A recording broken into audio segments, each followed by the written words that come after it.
Hello everyone, এখন time হচ্ছে রাত্রি 9:30 আর আমি চলে এসেছি এই যে রান্নাঘরে। আর এই যে ঢ্যাঁড়স কাটছি। এখন ঢ্যাঁড়স দিয়ে আলু দিয়ে একটা ভাজা করব আর রুটি করব, আটা মাখবো আর রুটি করবো, ঠিক আছে? চলো। আর এখানে কড়াইতে তেল দিয়ে দিচ্ছি।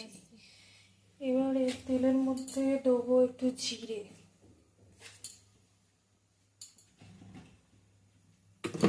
তেলের মধ্যে একটু জিরে ফোড়ন দিয়ে দিই, ঠিক আছে? এই যে জিরে দিলাম,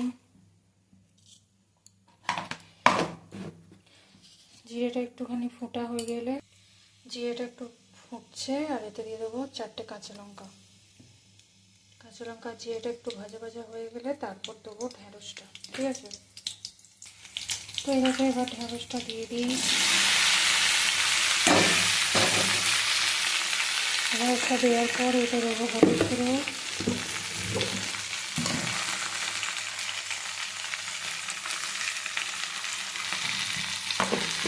একটু হলুদ গুঁড়ো দিলাম আর একটু নুন, অল্প নুন,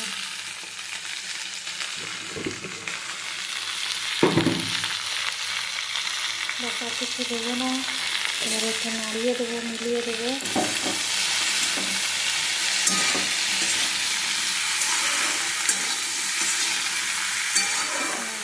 নাড়িয়ে দিলাম, এবার একটু ঢাকা দিয়ে দিই।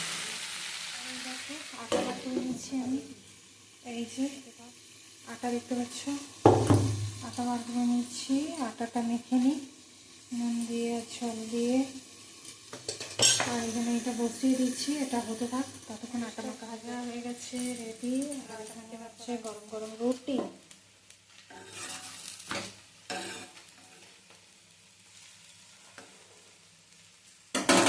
রুটিটা এবার হবে, তারপর খাওয়া দাওয়া করবো আর শুয়ে পড়বো। আজ অনেক রাত্রিরেই রান্না বান্না করছি আর কি। ঢ্যাঁড়সটা ভাজা ভাজা হয়ে গেছে, দেখো।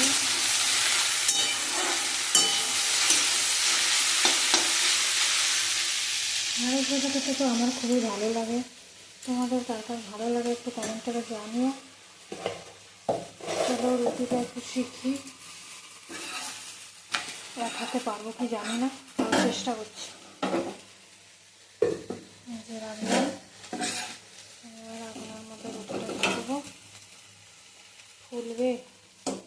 এক হাতে করছি তো হচ্ছে না ঠিক করে, 2 হাতে করতে হবে।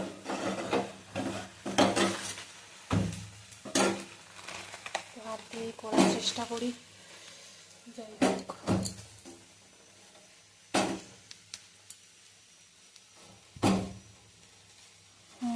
চলো হয়েছে রুটি, চলো পরের রুটিটা দিই।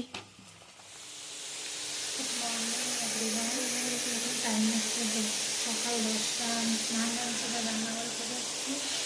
আর এই যে রান্নাঘরে দিচ্ছি আর চা নাস্তা এখনো কিছু খাওয়া হয়নি, এখন খাবো। হচ্ছে মাছ তরকারি হয়েছে, পটলের তরকারি করবো, পটল দিয়ে আলু দিয়ে। পটলগুলো একটু নরম হচ্ছে, ভেজে নেওয়া হচ্ছে।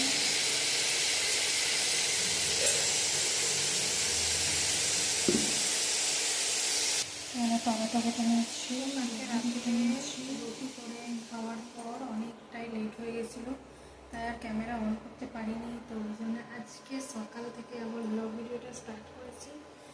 আর এই যে বেসিনের এখানে পড়লো। তো যাই হোক, কিছু হয়নি, ভগবানের হলো। 11টা বাজতে চললো, 11টা বাজলে 11:30 থেকে লাইভ আসবো। তার আগে খানিকটা কাজ, যে মশলা কষাচ্ছি।